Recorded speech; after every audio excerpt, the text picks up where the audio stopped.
Welcome to the Yankee Chronicle. I'm your host, Laura James, filling in for Abby Peel. Now, for the next 2 weeks, our show is presented by the Refinery Restaurant, Market, and Catering, right here in Andover, New Hampshire, where the reviews tell you everything you need to know. Quote, "We found the Refinery about a year and a half ago, and we have loved this place ever since." Well, today, Brian MacKenzie, the owner, gives us a rundown on why folks keep coming back as he pulls back the curtain to see the real magic of the refinery. Captain Tim Fenton will bring us up to date on the refurbished MV Sunapee, now back in the water and sailing out of Sunapee Harbor. Plus, New Hampshire House Representative from Sunapee, Linda Tanner, will give her legislative report. And we'll close today with Marion Hafner continuing her series on funeral pre-planning.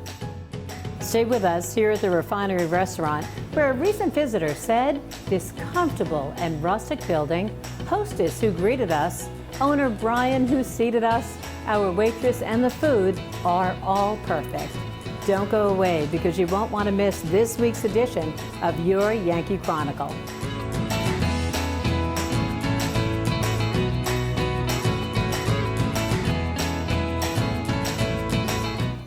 This program is supported by H.R. Clough and Kearsarge Heating. Their full-service model offers oil delivery, propane, motor fuels with design, installation, service, and maintenance of all types of oil, gas, and alternative energy systems, as well as air conditioning, water conditioning systems, and their highly trained and friendly staff will assist you throughout the process of buying, installing, and servicing a full line of energy products. H.R. Clough and Kearsarge Heating.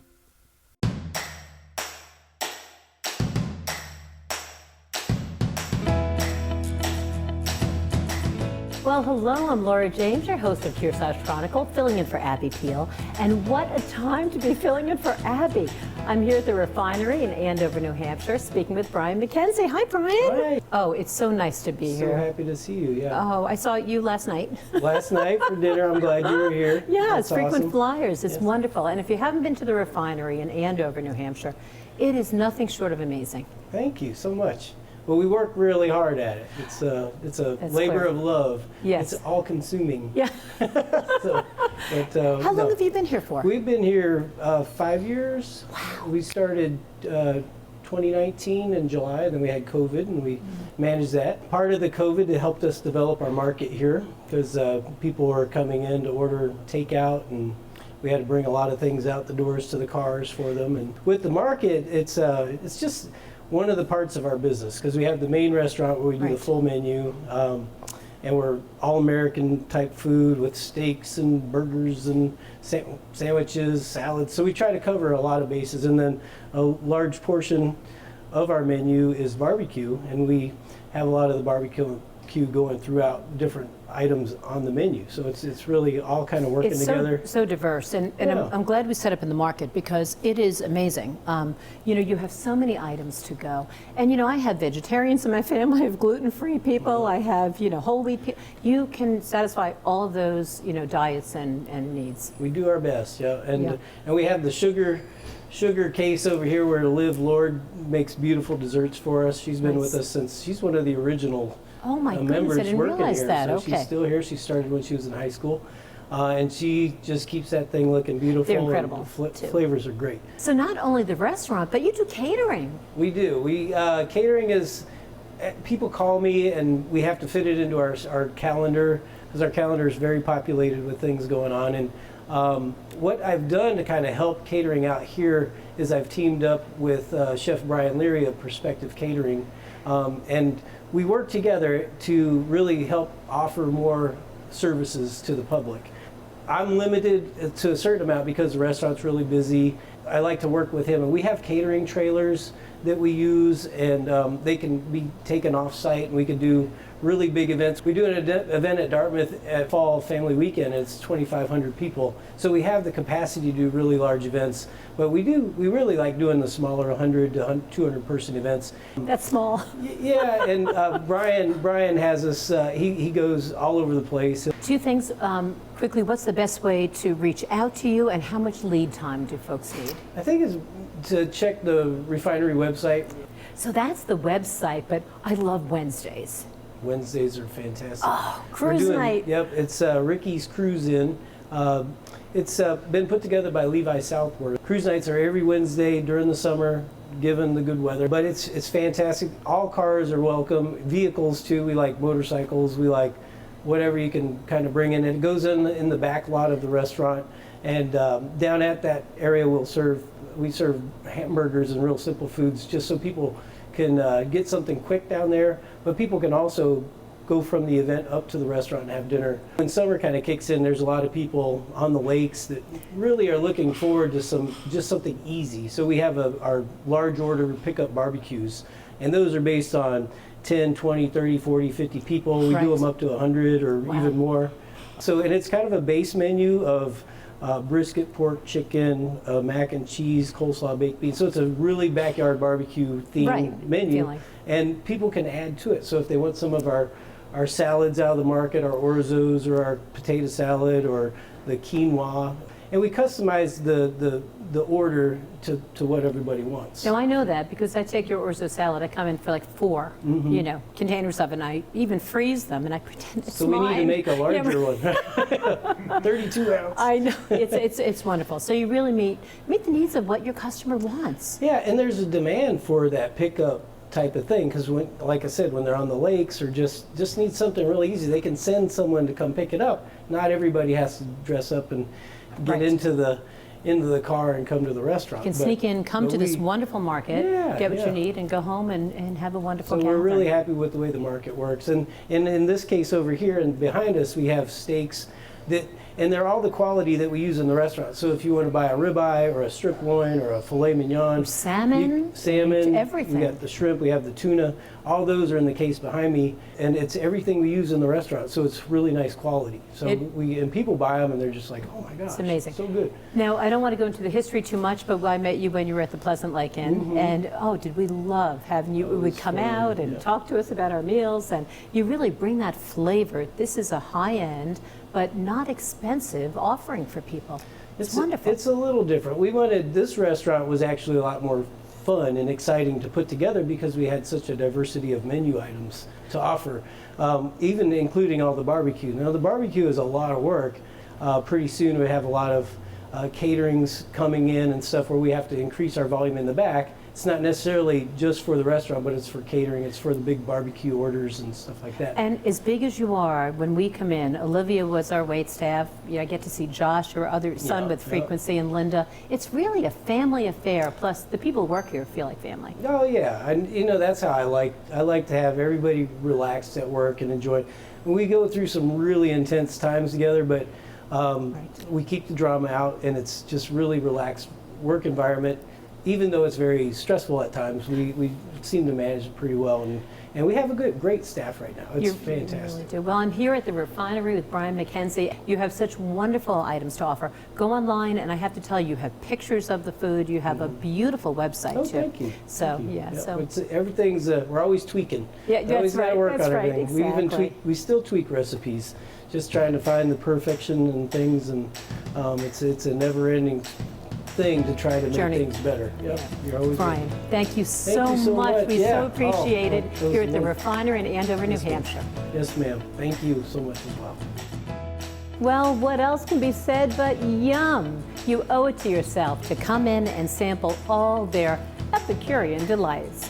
When we return, we'll hear from Captain Tim Fenton, who will bring us up to date and up to speed on the Sunapee cruises. Now this word from another underwriter that may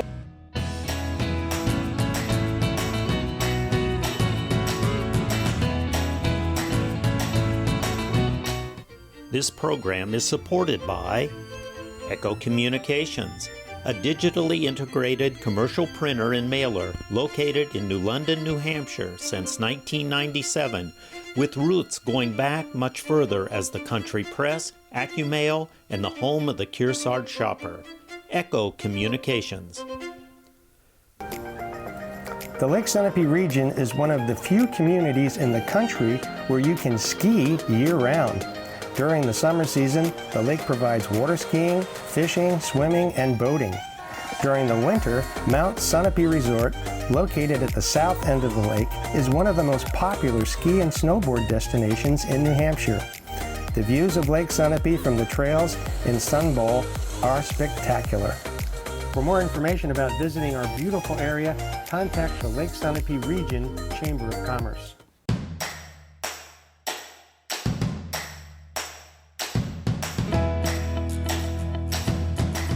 Welcome back to your Yankee Chronicle. I'm still Laura James, filling in for Abby Peel, our host. Well, it's great to see our beloved Sunapee come back to life after its winter hibernation. One feature that everyone can take advantage of are the Sunapee cruises.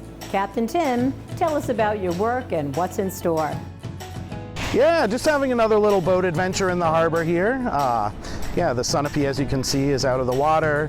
We're doing about a 40-year renovation project on her, where, or I guess renovation and 40-year maintenance, I should say. So we're brought her out to give her a little love and attention, and then a little more extra love and attention, and she'll look like a new boat when she's ready for the spring. So this boat was launched in 1966, and it has the original hull under it still. It's had various iterations or various changes over the years, but it's looked like this since I would say, I guess the stern was added in '94, so that little stern overhang. So she's looked mostly like that since then. This is like any typical renovation of an old building or an old house where you go in and you have a plan and then, oh, I'm just gonna fix this over here. And then once you pick it up and you start digging into it a little bit, you're like, well, since I'm here, I might as well work on this and I might as well do this. So it's really turned into a whole different adventure from what we originally planned. We had always planned to sandblast and paint and do some work inside, but now basically she's down to the studs again, and I think the closest to what she looked like when she was originally brought to the harbor. So it's definitely been a labor of love. We've been feeling a lot of the family history here and finding things of either like, oh, that was a great idea, or why did they do that? But it's been a great project and a great way to remember the history of the boat. We even found some old mahogany that was there from, we think actually maybe from when she launched or shortly after. And it's in okay-ish shape. It's gone now, it's out now, but it was neat to find old little treasures like that.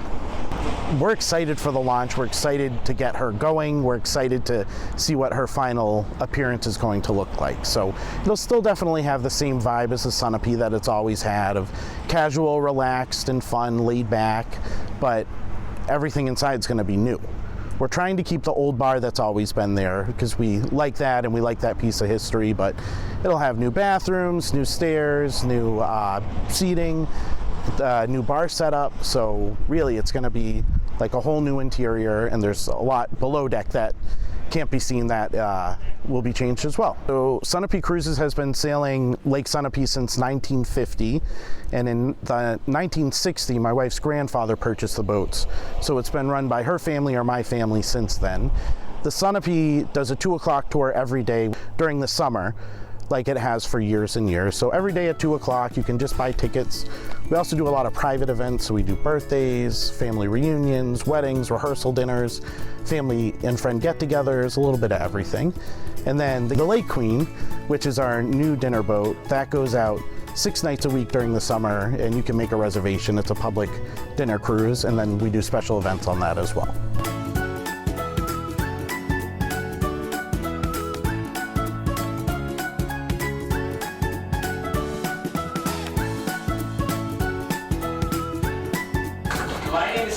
And I have here with me as well Captain Al-Susi is here tonight as well.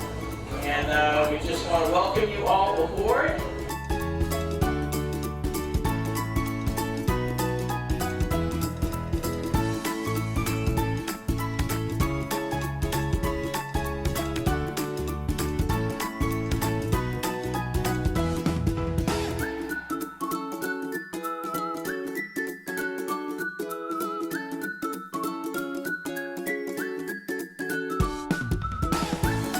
The Kearsarge is still a work in progress. We're really hoping that we can get her out of the water and put her on land and make her into a beer and wine bar or something similar to that.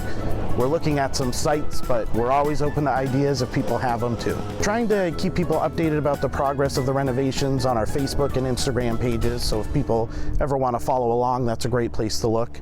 And our website, sunapeecruises.com, you can always make reservations there for the summer once we have our season schedule up and running. We're really appreciative to the town and all the townspeople for their support in this project. We've always said that we could never be as successful without the support of the community, and we thank the community for all their love and their interest and their support along the way. We're excited to get back out there. Thanks, Captain Tim. What a great location to hear music and enjoy a summer evening. When we return, Representative Linda Tanner from Sunapee will give us an update on her work in the New Hampshire House. But first, this short message from another one of our Yankee Chronicle underwriters. You too could become one by emailing us at ycnnow.com for more information.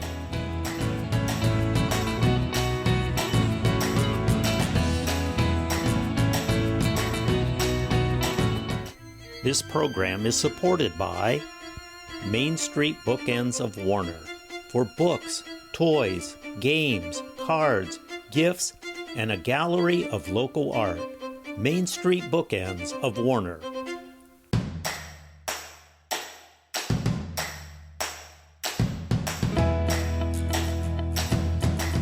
Welcome back to your Yankee Chronicle. I'm Laura James, filling in for Abby Peel. The League of Women Voters is a nonpartisan group that is dedicated to a well-informed public. And they recently hosted our local representatives for an update on their New Hampshire House activities. Today we hear from Sunapee's Linda Tanner. What I have been doing this last term is that I've worked with actually a bipartisan bill, and also some of you may know BB Casey. She helped also from the constituent. Hi, BB. But we were concerned about reading and dyslexia, and some bills were coming through, and Karen also. And I feel very proud that we were able to pass a bill that increased testing for dyslexia in lower grades, and also offered that parents would have some sort of interventions and how to deal with it as the prescriptive reading would go on from there. So that was a big win for me. We worked long and hard on that bill.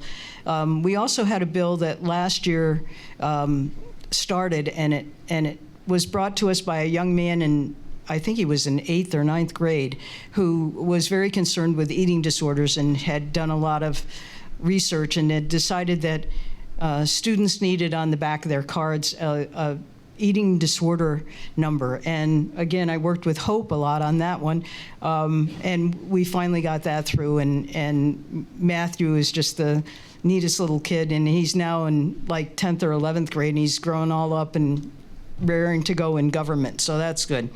Another big bill this year for us was school lunch programs. We're trying to get free school lunch and extend it to breakfast for all kids. And it really, it was kind of the Feed the Kids bill. And one person on our committee, Art Ellison, who got very ill this past year, was like the champion of it. So we were really fighting for Art on Art's bill, and he used to say, "Feed the damn kids." So that was our cry. My personal bills this year, I put in a couple of bills about the state education governance, about the state school board trying to make it more open to different people being on the state school board, and also to have a student on the state school board. They're a pretty closed group, and not many people can get to their meetings, and they don't often tape them, and it's been kind of a tough year, but that kind of went down in flames, but I'll stick with it and try to rework it and come back with it. But my biggest probably effort this year was every time I went anywhere in Sunapee, I kept hearing, "You've got to do something about the wake surfing on the lake." And Sue Gottling had done some work on it before, and she said to me, "Don't do it, don't do it. It's a bee's nest." And I said, "Well, I'm going to take it on, and we'll see what happens," because I think a lot of people were very concerned, and it certainly is a tough thing to do regulations, but it's also, if they're very necessary, it's something you have to do. And Dan Wolf helped out on that. In fact, we're going down tomorrow in his committee where the Senate bill, my bill failed in the House, but the Senate also created a bill in very similar, but had some changes, and that's coming down through. So tomorrow we'll be down at the State House along with Elizabeth Harper from Lake Sunapee Protective Association presenting that bill. And I forget who said it, but you spend a lot, I think it was Dan, when he goes home to his wife, but it's the good, the bad, and the ugly. And sometimes it seemed like we had about 120 bills in education, and that was the most of any committee ever in the House of Education. And we are in the middle of culture wars in education. I think most people realize that. And so it's trying to pass the good bills like the dyslexia bill and the free lunch bill. It's trying to stop some of the bad bills like banning books for kids, and then just sitting there and listening and try to shove off some of the more ugly ones that come through and survive it all. So that's what I've been doing for the last term here. So. Thank you, Linda. When we return, I'll be continuing our series on funeral pre-planning with Marion Hafner. But first, here's another business that helps us keep your Yankee Chronicle coming to you.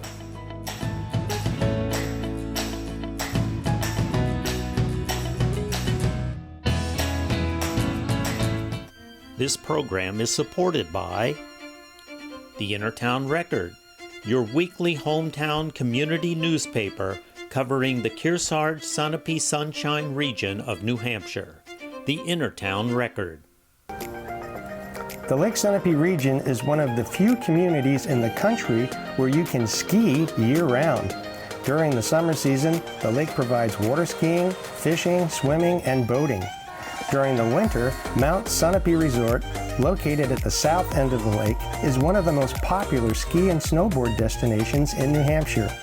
The views of Lake Sunapee from the trails in Sun Bowl are spectacular. For more information about visiting our beautiful area, contact the Lake Sunapee Region Chamber of Commerce.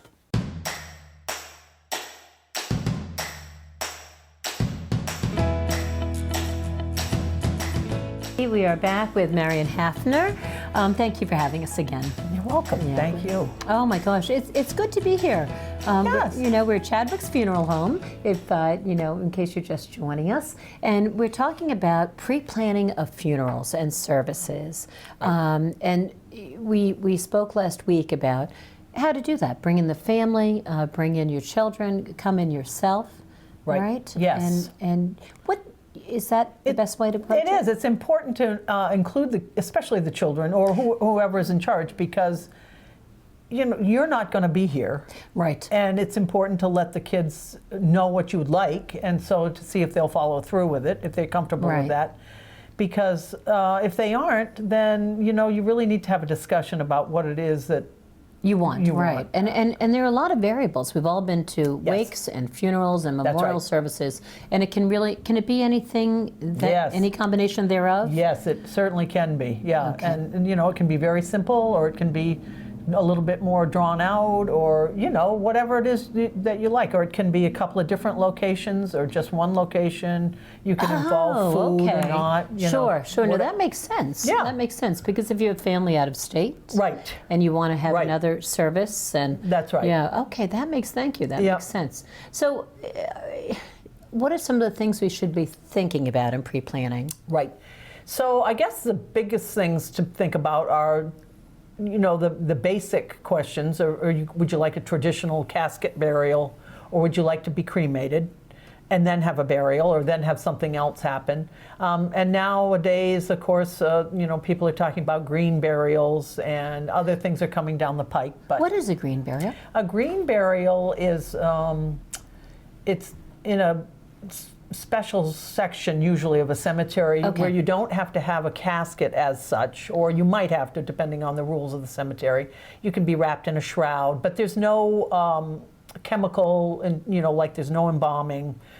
There's certain regulations about how deep you have to be buried, and still a lot of cemeteries in New Hampshire aren't quite up to that yet. They're trying to work on it and figure out how to make it work. Right, but if someone comes in with that request, you can help them work through that process. Certainly can try, yes. Right, We right. can work through the process, and then just finding a cemetery that will allow it, that's the tricky That would thing. make sense, Yep. exactly. Right. Because I guess like everything with technology and the world, things are evolving. That's right. That's right. Okay. And our cemeteries around here don't open in the winter, so it's a little That's right. tough to have a green burial in the winter when we can't get into the cemetery. So that's something that most of the small cemeteries are still trying to work out. Work their way Yep. through.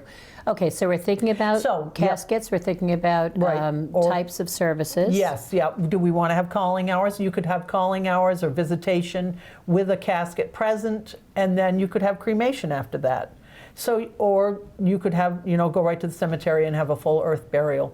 You can really mix and match and do what you feel like is right for you. Sure. So you could take the casket into church, and then we could have cremation. Gotcha. Or we could take the casket and then just go to the cemetery. So there's all sorts of different ways. Or we have calling hours here with nothing present. I've been to them, and those Yes. are lovely too. Yeah. With Yeah. flowers and a picture. I was going to say, or we can have lots of pictures, or now a big thing is slideshows. We have a program where you can download pictures and we make a slideshow and you can see it here at the funeral home, or perhaps at another location depending on what kind of technology they have. Okay, Yeah. that makes sense. That's very popular. You'll work in conjunction with the other, if it's out of state, say in Massachusetts or West Yep. Virginia, you'll work in conjunction with the funeral home there. Yes, certainly. Gotcha. Yep. Okay, Yep. that sounds great. Absolutely. And, we're going to be talking more coming up next week, but I really feel so compelled to thank you and Charlie and the boys, because there isn't a time that we've come to services here, and we all have here in New London or in Newport, and you're welcomed. Yeah. I feel happy seeing you all. Good. Well, thank you. And Yeah. that means as a part of the community, that gives a lot of comfort. Yep. Thank you. Well, we're speaking with Marion Hafner from Chadwick's Funeral Home, and we'll have more of this discussion. Find a little bit about the history, too, coming up next week. Thank you so much, Marion. The message, plan ahead. Next week, we'll be back here at the Refinery Restaurant, Market, and Catering for another behind-the-scenes look at their culinary creation process. We'll be visiting with the barkeep, Jonathan Emmons. Grace Scarlett, a painter-artist, will give us a look at her work now hanging in the walls of Bar Harbor Bank Center for the Arts Micro Gallery on Main Street in New London. Neil Nevins from Main Street Warner will give us a rundown of summer performances at the music stage of the Jim Mitchell Park. Nancy Tripp will run down the performances for Summer Music Associates, and we'll close with Representative Hope Damon giving us her legislative report.